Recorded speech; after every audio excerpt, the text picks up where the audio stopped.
नमस्कार दोस्तों, स्वागत है आप सभी का हिंदी कनेक्शन में। आज हम सभी सूरदास के प्रसिद्ध भ्रमर गीत सार यानी गोपी उद्धव संवाद के कुछ पदों की व्याख्या प्रस्तुत करेंगे। पहला पद है, हमको हरि की कथा सुनाओ, अपनी ज्ञान कथा हो उधो, मथुरा ही ले गाओ। नागर नारी भले बूझेंगी अपने बचन सुभाव, पा लागो इन बातन रे अली, उन्हीं जाए रिझाओ।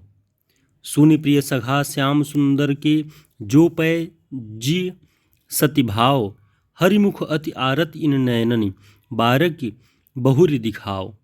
जो को कोट जतन करे मधुकर, बिरहिनी और सुहाव, सूरदास मीनन को जल बिनु, नाहिन और उपाव। हमको हरि की कथा सुनाओ। गोपियाँ उद्धव से कहती हैं कि हे उद्धव, हमको हरि की कथा सुनाओ, हमें श्री कृष्ण की के बारे में बताओ, उनकी कथा सुनाओ। अपनी ज्ञान कथा हो उद्धव, मथुरा ही ले गाओ। और जो तुम्हारी ज्ञान कथा, जो ज्ञान मार्ग को के बारे में उपदेश देने के लिए तुम आए हो, वो मथुरा में ही गाओ, यहाँ हमें न सुनाओ। नागर नारी भले बूझेंगी अपने बचन सुभाव। नागर नारी जो शहर में, नगरों में रहने वाली नारियां हैं, औरतें हैं, वो भले तुम्हारे इस उपदेश को, ज्ञान मार्ग को स्वीकार कर लेंगी अपने नागरी प्रवृत्ति की वजह से, लेकिन हमें ये स्वीकार नहीं है। पा लागो इन बातन रे अली, मैं तुम्हारे इन बातों के पांव पड़ती हूँ, जाओ और उन्हें ही रिझाओ। हम गोपियाँ तुम्हारी इन बातों में नहीं आने वाली। सुनि प्रिय सखा श्याम सुंदर के, जो पै जी सतिभाव।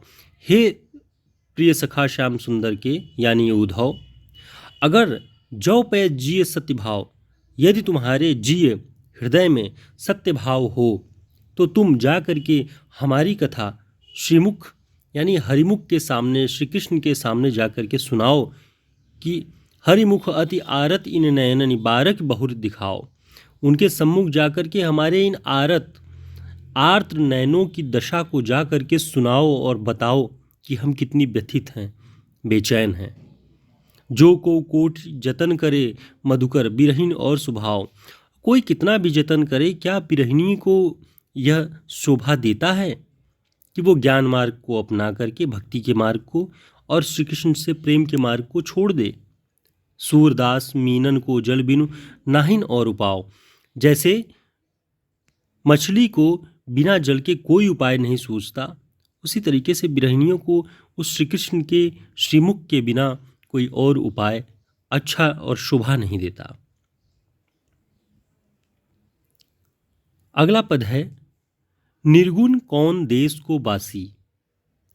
आप सभी जानते होंगे कि यह पद हाई स्कूल, इंटर और ग्रेजुएशन के हिंदी पाठ्यक्रमों में यह पद बार बार मिलता है कि निर्गुण कौन देश को बासी, मधुकर हंसी समुझाई सौंह दे, बूझति साँच न हासी। को है जनक जननी को कहियत, कौन नारी को दासी। और कैसो बरन भेष है कैसो, कहीं रस के अभिलाषी। पावै गो पुनकियो आपनो, जोरे कहोगे हासी। असुन मौन सुनत मौन है, रह्यो ठग्यो सो, सूर सबय मतिनासी। गोपियाँ उद्धव से प्रश्न करती हैं। उद्धव जब बार बार उन्हें ज्ञान मार्ग का उपदेश और निर्गुण ईश्वर की प्रार्थना और आराधना करने का उपदेश देते हैं, तो गोपियाँ खींच उठती हैं, झल्ला उठती हैं और तब उनसे वो प्रश्न करती हैं कि निर्गुण कौन देश को बासी। हे उद्धव, जिस निर्गुण ईश्वर की गुणगान तुम कर रहे हो, वो निर्गुण ईश्वर किस देश का वासी है, कहाँ का निवासी है। मधुकर हंस समझाए, मधुकर हम हंस करके कह रही हैं और तुम्हें सौंह दे बूझत, अपनी सौगंध दे करके पूछ रही हैं, उपहास तुम्हारा नहीं कर रही हैं।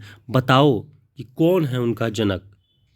को है जनक जननी को कहियत, कौन नारी को दासी। कौन उनका जनक है, कौन पिता है, कौन माता है, कौन उनकी पत्नी है, कौन उनकी दासी है। कैसो बरन भेष है कैसो, कहीं रस के अभिलाषी। कैसा वर्ण है उसका, यानी उसका रंग कैसा है, भेष कैसा है उसका, किस रस की अभिलाषा उसे रहती है। पावे गौ पुनकियो आपनो जो रे कहोगे गांसी। और ये तुम झूठ बोलोगे यदि छल कपट की भाषा में हमसे उनके बारे में बात करोगे तो तुम्हारा किया तुम्हारे सम्मुख ही आएगा। सुनत मौन हुए रहे ठग्यो सो सूर सबय मतिनासी। इतना सुन के, इतने सारे प्रश्नों को सुन करके उद्धव परेशान हो जाते हैं, ठगे से खड़े रह जाते हैं।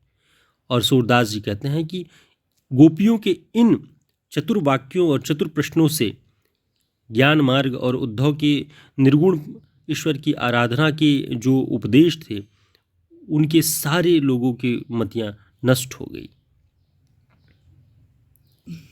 अगला पद है, तो हम माने बात तुम्हारी, तो हम माने बात तुम्हारी, अपनो ब्रह्म दिखावहु ऊधो मुकुट पीताम्बरधारी। हम तुम्हारी बात तभी मानेंगी उद्धव जब तुम अपने ब्रह्म को, जिसे तुम निर्गुण ब्रह्म कह रहे हो, उसे मुकुट पीताम्बरधारी के रूप में यानी श्री कृष्ण के रूप की तरह दिखा दो, तो हम तुम्हारी बात मान लेंगे। भज हैं तब ताको सब गोपी सही रह के बरुगारी। अगर श्री कृष्ण के रूप में, उनके पीताम्बरधारी रूप के रूप में अगर तुम अपने ईश्वर को दिखा सकते हो तो मैं वचन देती हूँ कि सारी गोपियाँ उस ईश्वर को भजेंगी, भले उन्हें लोक में गाली पड़े, लोग गाली दें। भूत समान बतावत हमको जा रहा हूँ श्याम बिसारो। उस निर्गुण ईश्वर जिसका न कोई गुण है, न रूप है, न रंग है, वो कहाँ का रहने वाला है, कौन माता पिता है, कौन पत्नी, कौन दासी, कुछ ज्ञात नहीं है। भूत समान बतावत हमको जा रहा हूँ श्याम बिसार। और चाहते हो कि हम श्याम को बिसार दें। जे मुख सदा सुधा अचवत है ते बिस्क्यों अधिकारी। जो मुख यानी गोपियाँ अपने लिए कहती हैं कि हमारा जो मुख सुधा आचवत है, श्री कृष्ण की छवि रूपी सुधा से आचमन जिस मुख की होती है, वो निर्गुण ईश्वर की आराधना के विष को क्यों स्वीकार करे। सूरदास प्रभु एक अंग पर रीझ रही ब्रजनारी। सूरदास जी कहते हैं कि प्रभु के एक अंग पर यानी उनकी मुख छवि पर सारी ब्रज की नारियां रीझ रही हैं। इस तरह आप देखेंगे तो अपने वाक चातुर्य से गोपियाँ उद्धव के ज्ञान मार्ग को ठुकराती हैं और अपनी भक्ति और प्रेम पर अगाध विश्वास रखते हुए श्री कृष्ण की भक्ति को अपना आधार बनाती हैं। आगे भी हम सूरदास के प्रसिद्ध पदों को लेकर के मौजूद रहेंगे। आप सभी चैनल को सब्सक्राइब करें। बहुत बहुत धन्यवाद।